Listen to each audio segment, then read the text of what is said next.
चलिए लेक्चर को शुरू कर। Method of cultivation and collection of senna leaves. सबसे पहले सिन्ना लीव्स का हमें कलेक्शन देखना है, कल्टीवेशन और कलेक्शन देखना है किसका, सिन्ना लीव्स का। So first of all cultivation, senna leaves के लिए कल्टीवेशन जो ड्रग का किया गया है वो किस तरीके से किया गया है। The senna plants are cultivated by sowing the seeds. Senna plant को कल्टीवेट किया जाता है किसके बाद, सबसे पहले शोविंग द सीड, सीड को लगा के सीड्स की हेल्प से, मींस बीजों की हेल्प से कल्टीवेट किया जाता है सिन्ना प्लांट को। Next one is the seeds are mixed with sand before cultivation. देखिए सिन्ना सीड्स जो होते हैं उन्हें कल्टीवेट करने से पहले अच्छे से उन सीड्स को सैंड में मिक्स किया जाता है, मतलब रेत के साथ अच्छे से पहले मिक्स करके उन सीड्स को रखा जाता है, उसके बाद उन्हें कल्टीवेट किया जाता है। Next one is the sowing of seeds can be carried out in the month of March, April और नवंबर, दिसंबर। देखिए जो सिन्ना सीड्स होते हैं उनके कल्टीवेशन के लिए जो बेस्ट टाइम है वो कौन सा है, या तो मार्च और अप्रैल में या फिर नवंबर और दिसंबर में। ठीक है, ये दो सीजन में आप सिन्ना का जो प्लांट है, जो सीड है उसे कल्टीवेट कर सकते हैं, उसकी ग्रोथ करवा सकते हैं। उसके बाद आए रिक्वायरमेंट्स। अब रिक्वायरमेंट्स क्या क्या हो सकती है सिन्ना के प्लांट को ग्रो करवाने के लिए। First of all soil should have water non retaining property and should be red and black colour. सबसे पहले तो जो सोइल है उसके पास वाटर नॉन रिटेनिंग प्रॉपर्टी होनी चाहिए। वाटर किसी भी सोइल की वाटर नॉन रिटेनिंग प्रॉपर्टी क्या होती है, मींस जिसमें जैसे सोइल होती है, बहुत सारी अलग अलग प्रकार की सोइल होती है, तो सोइल के जो पार्टिकल साइज होते हैं, पार्टिकल साइज के हिसाब से वाटर नॉन रिटेनिंग डिसाइड होता है। मींस जैसे अगर पार्टिकल साइज छोटा है सोइल का, जो particle size means particle size के हिसाब से डिवाइड होते हैं अलग अलग सोइल। तो पार्टिकल साइज जितना भी होगा, जैसे अगर ज्यादा पार्टिकल साइज है किसी भी सोइल का तो वाटर रिटेन करेगा उस सोइल को, अगर कम पार्टिकल साइज है तो वाटर रिटेन नहीं करेगा। ओके, और जो सोइल होनी चाहिए वो या तो रेड कलर की होनी चाहिए या फिर ब्लैक कलर की होनी चाहिए। Next point is the rainfall should be heavy about 1500 to 3000 millimetre per year.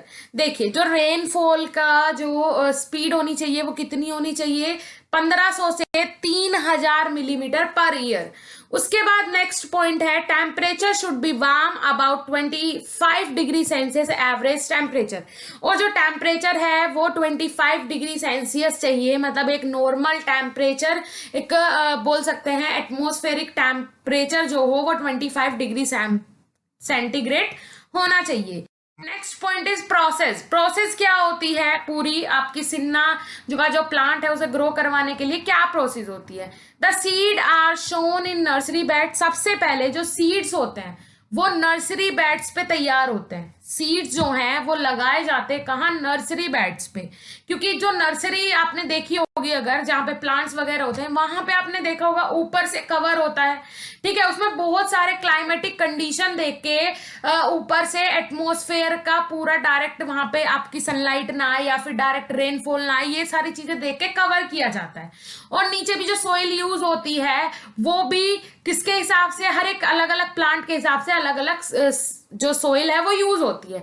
तो सबसे पहले जो सीड्स होंगे वो कहाँ पे लगाए जाएंगे, नर्सरी बेड्स पे लगाए जाएंगे। Second point is they germinate with in 3 weeks. उसके बाद सीड लगाने के बाद 3 हफ्तों के अंदर ही वो जो प्लांट है वो ग्रो करके ऊपर आ जाएगा। After germination within 15 days the young plant are transferred into the farm. उसके बाद 15 दिन बाद जब एक अच्छा यंग प्लांट बन जाएगा जर्मिनेशन प्रोसेस के बाद, तो उस प्लांट को कहाँ ट्रांसफर किया जाएगा, फार्म में ट्रांसफर किया जाएगा। उसके बाद कलेक्शन किस प्रकार कर सकते हैं सिन्ना प्लांट का। The plant are allowed to grow for 3 to 5 months। जो प्लांट है वो एक तैयार हो जाता है सिन्ना का कितने महीनों में, 3 से 5 महीनों के अंदर प्लांट एक तैयार हो जाता है सिन्ना का। Second point is the flowering tops are cut off periodically to ensure maximum branching. उसके बाद जो फ्लोवरिंग टॉप होता है प्लांट में, जो फ्लावर होता है सिन्ना का, फ्लावर और लीव्स दोनों ही चीजें यूज होती है, तो उसे ऊपर से काट लिया जाता है।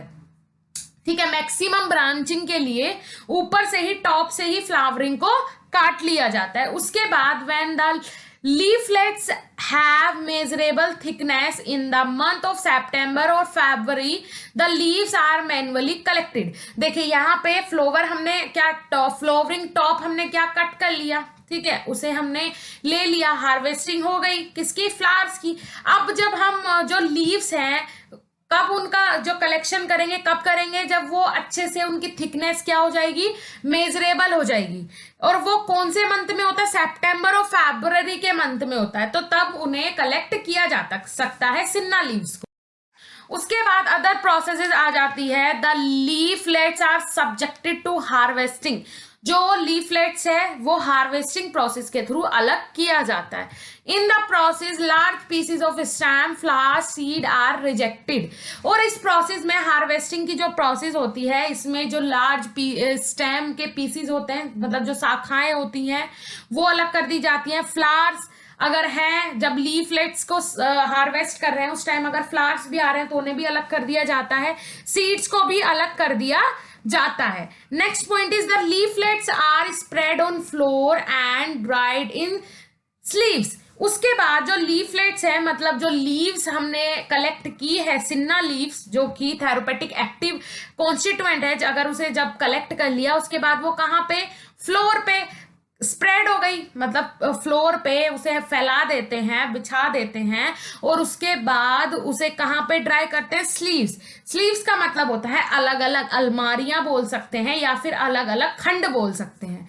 Next point is a care is taken that overlapping of leaflets is avoided during drawing. उसके बाद जो जब लीव्स को ड्राई करने के लिए रखते हैं, मैंने जैसे कि बताया अलग अलग स्लीव्स में रखा जाता है ड्राई करने के लिए, तो ओवरलैपिंग को अवॉइड किया जाता है। मतलब ऐसा नहीं कि बहुत सारी जो लीव्स हैं वो एक दूसरे के ऊपर रख दी तो ड्राइंग प्रोसेस अच्छे से नहीं हो पाएगी, तो इसीलिए ओवरलैपिंग को अवॉइड किया जाता है, right. Next point is the leaflets lose about 50 to 60% of their weight.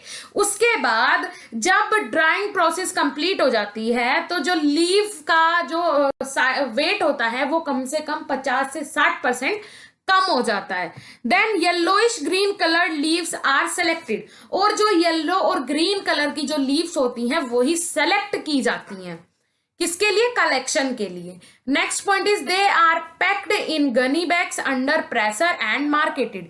उसके बाद जो ये लीव्स हैं, सिन्ना लीव्स जो ये कलेक्ट की गई हैं, राइट, इन्हें किसमें पैक किया जाता है ड्राई होने के बाद, gunny bags. Gunny bags, what are gunny bags, बोरे होते हैं घर में, आपने देखा होगा, वो ब्राउन ब्राउन कलर के, वो ही होते हैं गनी बैग्स, राइट। उनमें प्रेशर के साथ इन्हें पैक किया जाता है और मार्केटेड मींस मार्केट तक पहुंचाया जाता है। देन आ जाते हैं method of cultivation and collection of digitalis leave. Then अब हमें क्या देखना है, कल्टीवेशन और कलेक्शन देखना है डिजिटेलिस लीव का। डिजिटेलिस लीव का कल्टीवेशन सबसे पहले देखेंगे। It need Sandy light soil rich in calcium and presses of magnesium, rainfall about 1500 millimetre per year, average temperature of 15 degree Celsius. देखिए जो डिजिटेलिस लीव होती है उसका कल्टीवेशन करने के लिए सबसे पहले क्या चाहिए, डिजिटेलिस को कल्टीवेट करने के लिए सैंडी और लाइट सोइल चाहिए। सैंडी सोइल जैसे कि आप अपने घर में पेड़ पौधे भी लगाते होंगे तो क्या करते हैं, नॉर्मल मिट्टी होती है जो खेत की वो यूज करते हैं और उसमें थोड़ा सा क्या मिला लेते हैं, सैंड। सैंड मतलब रेत मिला लेते हैं जिससे कि पेड़ पौधे अच्छे ग्रो करें। तो डिजिटेलिस लीव्स को कल्टीवेट करने के लिए सैंडी रेत मतलब रेतीली मिट्टी चाहिए, और वो सोइल कैसी होनी चाहिए, थोड़ी लाइट होनी चाहिए, मींस हैवी सोइल नहीं होनी चाहिए, जिसमें कैल्शियम की मात्रा ज्यादा हो और मैग्नीशियम की मात्रा ज्यादा हो। और रेनफॉल की जो स्पीड है वो कितनी चाहिए, about 1500 millimetre per year. And temperature कितना चाहिए डिजिटेलिस लीव को ग्रो करवाने के लिए, 15 डिग्री सेल्सियस टेम्परेचर चाहिए पड़ता है। 15 डिग्री सेल्सियस मीन्स जो एवरेज टेम्परेचर होता है उससे थोड़ा कम टेम्परेचर यूज होता है डिजिटेलिस के कल्टीवेशन में। देन उसके बाद प्रोसेस देख लेते हैं। Soil is sterilised bye steam before showing the seed. उससे पहले जैसे सीड लगाएंगे डिजिटैलिस का, उससे पहले सोइल को स्टेरलाइज किया जाता है वो किससे? स्टीम से स्टेरलाइज किया जाता है। स्टेरलाइज का मतलब होता है removal of micro organism. That process is known as sterilisation. Sterilisation का मतलब होता है कि जो आपका एटमॉस्फेयर है, जो आपके आजू बाजू का सराउंडिंग एरिया है, वो फ्री ऑफ माइक्रो ऑर्गेनिज्म हो जाए। तो जो सोइल को स्टेरलाइज किया जाता है वो कौन से प्रोसेस से किया जाता है? स्टीम प्रोसेस से किया जाता है। Then next point is seeds are mixed with fine sand and sown in nursery beds in month of March और अप्रैल। देखिए, सीड्स को अच्छे से मिक्स किया जाता है फाइन सैंड के अंदर, मतलब एक अच्छा क्वालिटी का सैंड हो उसके अंदर सीड्स को मिक्स किया जाता है। उसके बाद इन्हें लगाया जाता है नर्सरी बेड्स पे। कौन से मंथ में? मार्च और अप्रैल के महीने में। 2 to 3 weeks are required for germination. देखिए, डिजिटैलिस का जो प्लांट होता है उसे ग्रो होने में, जर्मिनेट होने में 2 से 3 हफ्ते लग जाते हैं। Next point is the young plant are transplanted in the month of September to November. उसके बाद देखिए, मार्च या अप्रैल में आपने प्लांट लगाया, ठीक है, और जब वो जर्मिनेट हो गया, कम से कम 3 से 4 हफ्तों के बाद वो जर्मिनेट हो गया, उसके बाद आपको जब एक यंग प्लांट बन जाएगा तो उसे ट्रांसप्लांट करेंगे। ट्रांसप्लांट का मतलब क्या होता है? एक जगह से दूसरी जगह उसी चीज को ले जाके फिट करना। तो आप उस प्लांट को सितंबर या फिर नवंबर के मंथ में उसे ट्रांसप्लांट कर सकते हैं फार्म्स में। The area under cultivation is kept free from weeds. ठीक है, अब जहां भी आप इसे कल्टीवेट करेंगे, जब अपने प्लांट को, डिजिटैलिस की जो प्लांट है, इसे जहां भी आप कल्टीवेट करेंगे, जो यंग प्लांट है वो ऐसी जगह होनी चाहिए जहां पे आप पहले से खेती कर चुके हो। ऐसा नहीं कि फर्स्ट टाइम वहां पे आप खेती कर रहे हो, तो ऐसी जगह डिजिटैलिस का जो प्लांट है वो नहीं लगाना चाहिए। उसके बाद कलेक्शन देख लेते हैं। In the first year the plant bears rosette leaves and the second year sessile leaves. अब बात आ जाती है, फर्स्ट ईयर में कैसा रहता है? प्लांट्स की जो लीव रहती है, प्लांट की जो लीव रहती है वो कैसी रहेंगी? Rosette leaves. What's the meaning of rosette leaves? आपने देखी होगी एलोवेरा का प्लांट देखा होगा, एक ही जगह बहुत सारी पत्तियां आ जाती हैं इकट्ठा होके, ठीक है, एक ही जगह से निकलती रहेंगी और बहुत सारी एक ही जगह इकट्ठा हो जाएगी। बोल सकते हैं कि एक पूरा उन्होंने ग्रुप बना लिया, एक रसगुल्ले की तरह वहीं पे वो घिचपिच होके एक साथ उन्होंने ग्रुप बना लिया, ठीक है, वो उन्हें बोलते हैं रोस्टे लीव्स। दूसरी चीज, सेकेंड ईयर, दूसरे साल में कैसी लीव्स आएंगी? सेसिले लीव्स। अब सेसिले लीव्स क्या होती हैं? मीन्स पत्तियां जो है वो क्या कैसी आएंगी? मीन्स एक जगह, जो बोल सकते हैं रोस्ट से जो एक जगह बना था, पूरा ग्रुप एक जगह होगा, फिर थोड़ी देर बाद फिर पूरे स्टेम पे शाखा फिर दूसरी जगह होगा, तो मतलब पूरा भर के आएगा। दूसरी साल जो ग्रोथ होगी लीव्स की वो पूरी किस तरीके से होगी? मीन्स पूरे स्टेम पे, ऐसे नहीं कि एक ही जगह लीव्स आ रही है, अलग अलग जगह बहुत सारी ग्रुप्स लीव्स के बन जाएंगे। उसके बाद the plant flowering in the month of April and is followed by fruiting. उसके बाद जो फ्लावर्स आते हैं अप्रैल में, फ्लावर्स देखने को मिलते हैं और उसके बाद वो फ्रूट में कन्वर्ट हो जाते हैं। Before that the leaves are manually collected in afternoon hours. देखिए, जो डिजिटैलिस की लीव्स हैं वो दोपहर के टाइम कलेक्ट किए जाते हैं। If the plant are to be allowed to grow the flowering top are removed. जैसे ही प्लांट कैसा हो जाता है, पूरे अच्छे से ग्रो कर लेता है, उसके बाद उसका जो फ्लोवरिंग टॉप है उसे रिमूव कर दिया जाता है, ठीक है। Other processes, the digitalis leaves are immediately taken to drying centre. देखिए, इमीडिएटली ड्राइंग करना पड़ता है डिजिटैलिस लीव को, मतलब एकदम से जैसे ही कलेक्शन के बाद जरूरी होता है कि इसे फिर ड्राइंग प्रोसेस इसके अंदर फॉलो करवा दी जाए। Second point is leaves are spread on the tray with fine wire netting bottom. उसके बाद जो लीव्स हैं ड्राइंग प्रोसेस करने के लिए एक फाइन ट्रे पे जो लीव्स हैं एक ट्रे पे स्प्रेड कर दी जाती है, और नीचे से जो कवर किया जाता है ट्रे को, वो किससे कवर किया जाता है? Wire netting bottom. देखिए, या तो वायर के बना हुआ कोई बॉटम हो, सरफेस हो, या फिर नेट से बना हुआ कोई सरफेस हो। उसके बाद they are dry in vacuum dryer, और जो डिजिटलिस लीव्स होती हैं वो वैक्यूम ड्रायर के अंदर ड्राई की जाती है। Next point is the temperature of drawing is maintain below 60 degree Celsius and continue till leaves contain moisture less than 5%। देखिए, ड्राइंग प्रोसेस क्या है? जब ड्राइंग प्रोसेस की जाती है वैक्यूम ड्रायर के थ्रू, तो कितने टेम्परेचर पे? 60 डिग्री सेल्सियस टेम्परेचर पे डिजिटलिस लीव को ड्राई किया जाता है। और कब तक ड्राई किया जाता है? जब तक उसके अंदर मॉइस्चर 5% से कम ना बचे, तब तक उसे ड्राई किया जाता है। Next point is the leaves are packed in airtight container along with suitable dehydrating agent. उसके बाद ड्राई होने के बाद जो पैक किया जाता है डिजिटलिस लीव्स को, वो एयर टाइट कंटेनर्स में किया जाता है, जिससे कि कोई भी डिहाइड्रेटिंग एजेंट उससे रिएक्ट ना कर पाए और वो ड्रग डिग्रेड ना हो। Method of cultivation and collection of opium. अब ओपियम का कल्टीवेशन और कलेक्शन देखते हैं। ओपियम, सबसे पहले cultivation of opium is controlled and monitored by government of India.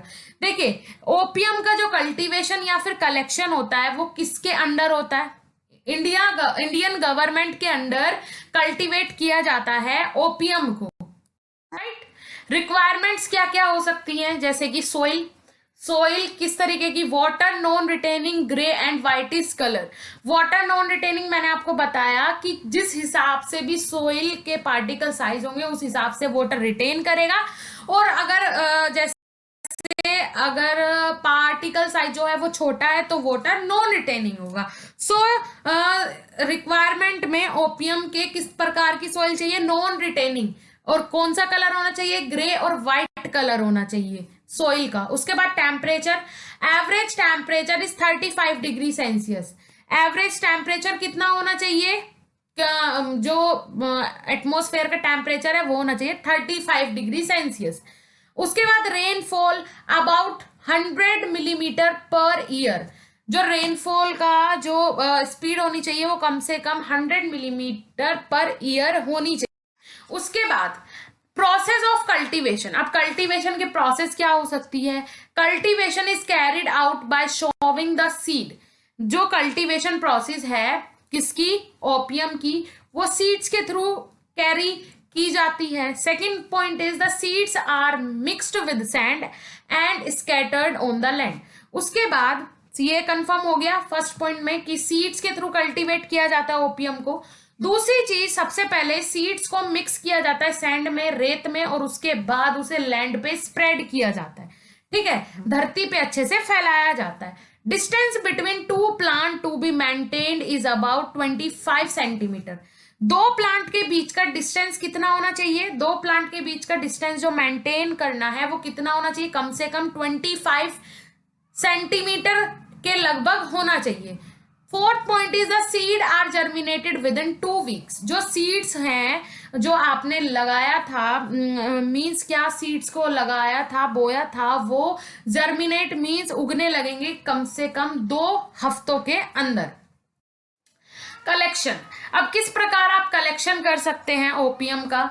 In the month of February और मार्च, इन द आफ्टरनून और evening hours the vertical incisions are taken. देखिए क्या किया जाता है, या तो फरवरी के महीने में या तो मार्च के महीने में, दोपहर के टाइम या फिर शाम के time vertical incisions are taken. इंसिशंस का मतलब क्या होता है? मीन्स चीरा लगाना या फिर किसी भी चीज को बीच से काटना। तो कब किया जाता है ये? या तो दोपहर के टाइम या फिर इवनिंग मतलब शाम के time. The incisions are taken from top of bottom of the fruit. जो मतलब जो काटा जाता है पेड़ में, जो चीरा लगाया जाता है, वो top of the bottom means top से बॉटम तक, फ्रूट ऊपर से लेके नीचे तक काट लिया जाता है, अलग कर लिया जाता है, to 4 incisions are taken at a time. कम से कम एक टाइम में 3 से 4 बार चीरा लगाया जाता है प्लांट में ओपियम के। Whitish latex comes out of fruit in early morning. उसके बाद जो व्हाइट लेटिक्स मतलब व्हाइट कलर का एक मिक्सचर बाहर निकलता है, कब? सुबह के टाइम। फ्रूट जो आपने काटा है उसमें कट लगाए हैं 3 से 4, उसमें से व्हाइट कलर का लेटिक्स निकलेगा सुबह मॉर्निंग में। Using a blade latex is collected. उसके बाद एक ब्लेड की हेल्प से उस लेटिक्स को कलेक्ट कर लिया जाता है। Latex is dried and packed as per the norms stated by government of India.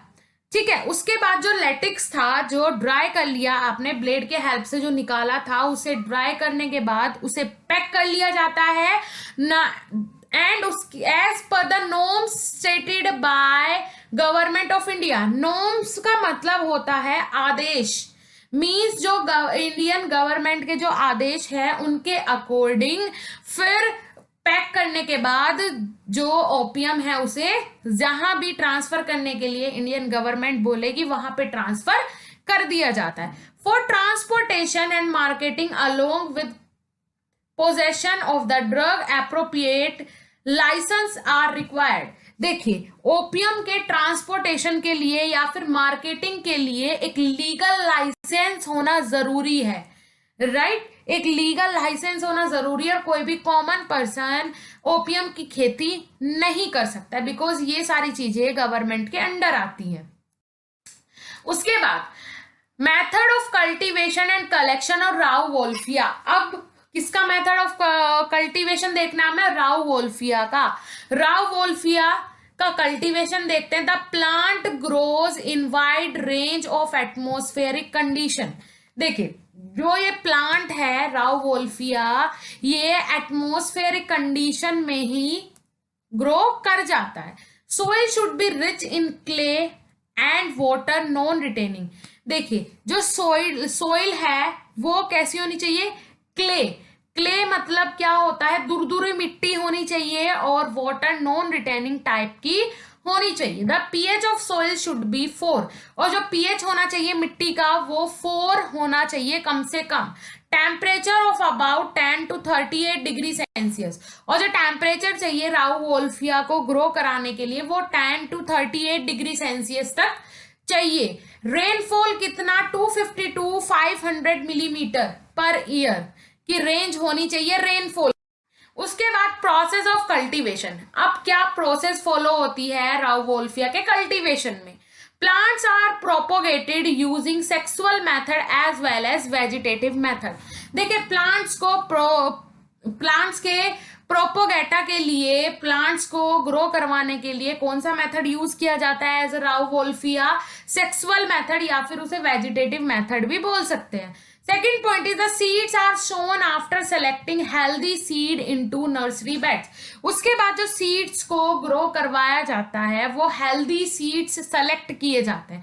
जो अच्छे seeds होते हैं वो select किए जाते हैं और उन्हें nursery beds पे क्या किया जाता है? शो किया जाता है। उसके बाद showing is carried out in the month of May and June. The young plant are transferred into the farms in August और September.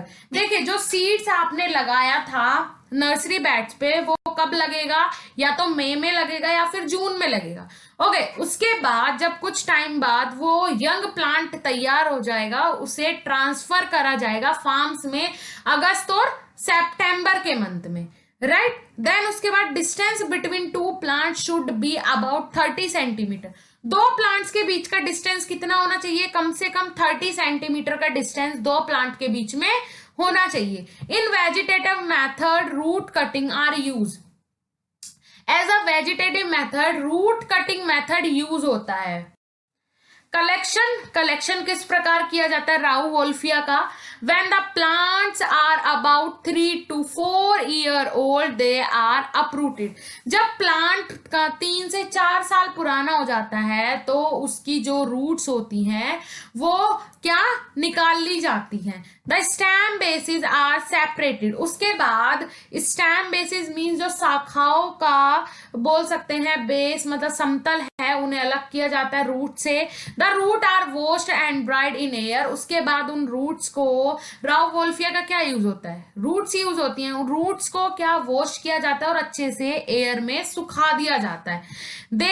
Then they are packed and marketed. उसके बाद उन्हें अच्छे से पैक किया जाता है और मार्केट के लिए प्रिपेयर किया जाता है, मीन्स मार्केट में लाई जाती है राव वोल्फ।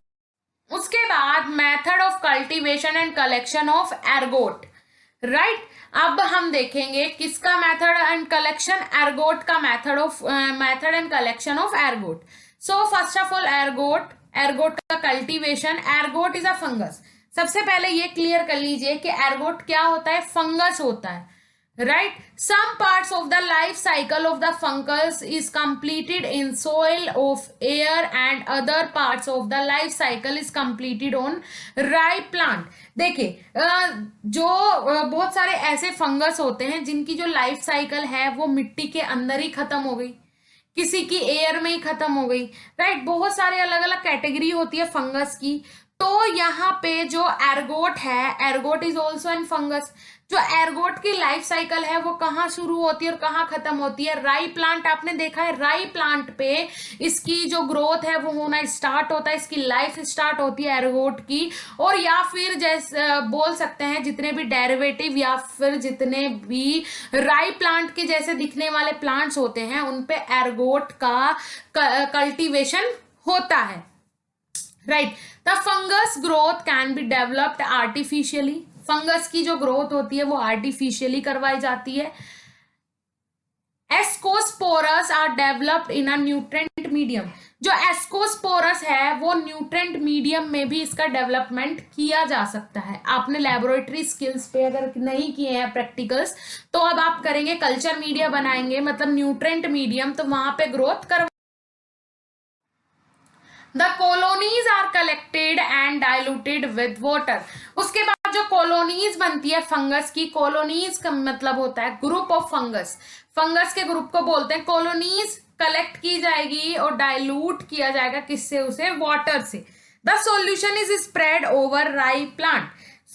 किस तरीके से कलेक्ट किया जाएगा कॉलोनीज को, सॉल्यूशन के द्वारा सॉल्यूशन लिया जाएगा और राई प्लांट पे उसे स्प्रेड किया जाएगा। तो ऑटोमेटिकली जो कॉलोनीज हैं किसकी, फंगस की, वो ऑटोमेटिकली नीचे सरफेस पे आ जाएंगी। The sclerotia produce fall on the ground and they are collected. वही सॉल्यूशन की हेल्प से जो आपका जो फंगस की जो ये एक टाइप होता है फंगस का स्क्लेरोटिया, वो प्रोड्यूस होगा और कहाँ पे दिखाई देगा, ग्राउंड पे दिखाई देगा और इजीली उसे कलेक्ट किया जा सकता है, राइट। उसके बाद कलेक्शन देखते हैं। The collection is either manual process और मैकेनिकल प्रोसेस।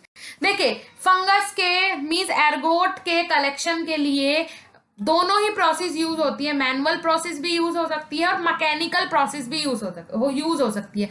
मींस नॉर्मली जो वर्कर्स होते हैं उनकी हेल्प से भी कलेक्शन किया जाता सकता है एर्गोट का, या फिर मैकेनिकल प्रोसेस मींस मशीनरी के थ्रू भी कलेक्शन किया जा सकता है एर्गोट का। They are placed in 30% solution of NaCl। देखिए 30% सॉल्यूशन जो होता है NaCl का, सोडियम क्लोराइड का, उसके थ्रू भी क्या किया जा सकता है, एर्गोट को कलेक्ट किया जा सकता है। The measured and well developed sclerotia float on the surface. Easily NaCl की हेल्प से जब NaCl का जो सॉल्यूशन है उसे स्प्रे कर दिया जाता है, डाल दिया जाता है राई प्लांट के ऊपर, तो इजीली स्क्लेरोटिया जो होते हैं वो इजीली सरफेस पे आ जाते हैं और उनका कलेक्शन किया जा सकता है। After collection, sclerotia are dried thoroughly and stored in dark colored container along with suitable dehydrating agent and marketing. उसके बाद जब कलेक्ट कर लिया जाता है स्क्लेरोटिया को तो उसे अच्छे से ड्राई किया जाता है सबसे पहले, और डार्क कंटेनर, जो डार्क कलर के कंटेनर्स होते हैं उनमें स्टोर किया जाता है। मीन्स जो बोल सकते हैं ब्राउन कलर के कंटेनर्स आते हैं, आपने देखा होगा उनका ब्लैक कलर का जो ढक्कन होता है, ब्लैक कलर का होता है, ब्राउन कलर के कंटेनर्स आते हैं, या फिर डार्क कलर का कोई भी कंटेनर यूज कर सकते हैं। किसके स्टोरेज के लिए? एर्गोट के या फिर स्क्रैलोटिया के, किसके लिए? कलेक्शन के लिए, राइट, उसकी पैकिंग के लिए, along with suitable dehydrating agent and marketing. और उसमें एक डिहाइड्रेटिंग एजेंट का भी यूज करेंगे। डिहाइड्रेटिंग एजेंट का यूज इसलिए करेंगे जिससे कि कोई भी जो वाटर मॉलिक्यूल है या फिर बाहर से कोई भी मॉइस्चर एंटर ना हो सके, और उसके बाद उसे मार्केट के लिए ले जाया जाएगा, मार्केट तक पहुंचाया जाएगा।